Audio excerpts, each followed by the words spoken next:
Nestled on the coast of Devon is one of England's most celebrated and scenic fishing towns. Brixham was once a thriving boat-building community with a fleet of trawlers that revolutionised the fishing industry in the 19th century. The fishing fleet remains, as do the quaint, colourful houses, and hidden amongst them sits St Peter's Church. Built specially for the Brixham fishing community in 1874, it was deconsecrated 100 years later. With property prices high in this picture postcard town, Neil Worrell and Jackie Robinson have bought half the church for a cut-down price of £100,000. They've gone 50-50 on the cost, and they plan to transform it into a holiday home. It's almost like the church is looking down at you and saying, oh yeah, you know, thanks for buying me. It's like a Cinderella property, really. We hope it'll be really beautiful. Half the church has already been converted into flats, and it's a difficult building to access. In the last 20 years since the church was closed, it's had 2 previous owners. The last owner failed to convert it into a living space. What we agreed was that Neil would be in charge of structural stuff, all the technical stuff, and I would do all the nice bits, really. Neil is an architect who trained at the Royal College of Art, and Jackie runs her own HR consultancy business. We've been together, 4 years, but we're both quite independent and lead quite independent lives. They currently live apart, Jackie in London and Neil in Hertfordshire. And having both been married before, they hope that by restoring the church, it will bring them closer together. It's a project of love between us, and we want to do it together and enjoy it. We bought it on Valentine's Day. We'd like to finish on Valentine's Day. Yeah, that's the idea. We'll have a party on Valentine's Day.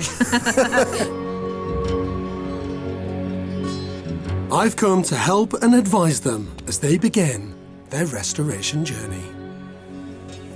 Good morning. Hello, George. How are you? Lovely to meet you. Good, thank You you. well? How Nice are to you? meet you. So this is it.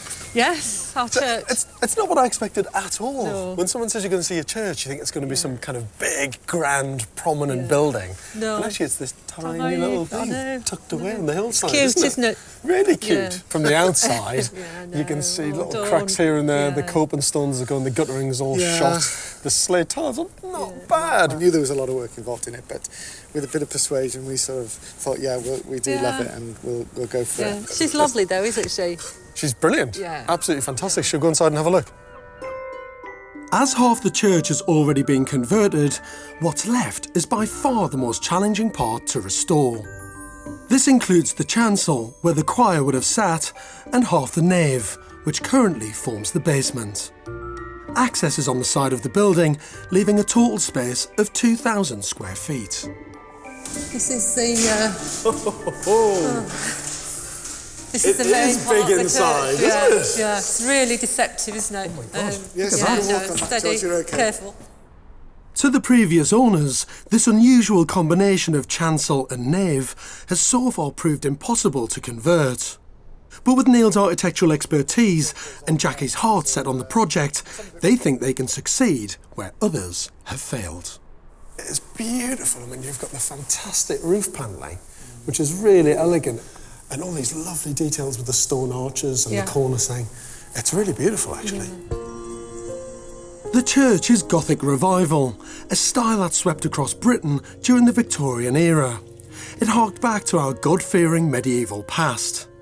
New architectural movements brought differing styles over the centuries, but with the Church of England keen to reassert its authority against other faiths, churches were once again embellished with more austere Gothic features.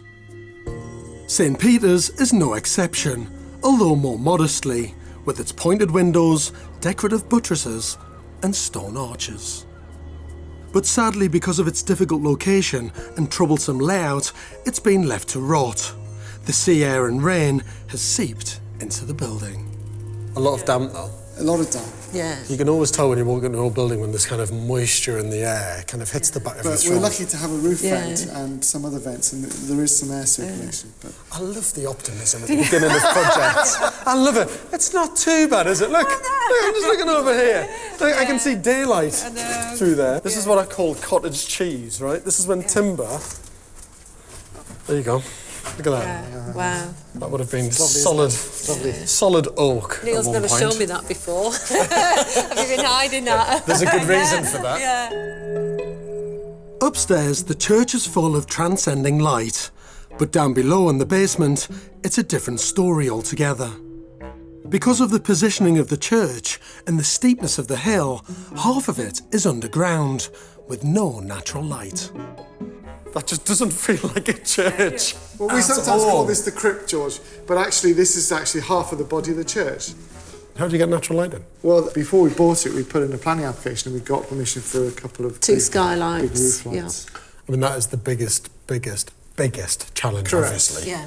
Is how do you get natural light into these very dark subterranean spaces? Yeah. So, just how are they going about designing the subterranean dungeon? Okay, Neil. Design. Neil's vision for the church has 3 separate elements. He wants to convert the basement into 3 bedrooms and a master bedroom, all with en-suites. There's also a guest lounge, divided by a slim diagonal corridor. Above the master bedroom will be the main living area and kitchen, and above this, a new mezzanine level in the vaulted ceiling. This is our Sky Lounge. Yeah. We're putting Sky in lounge. 2 Sky different... Lounge. These architects. I don't know what the hell it's going to look like, but it sounds great.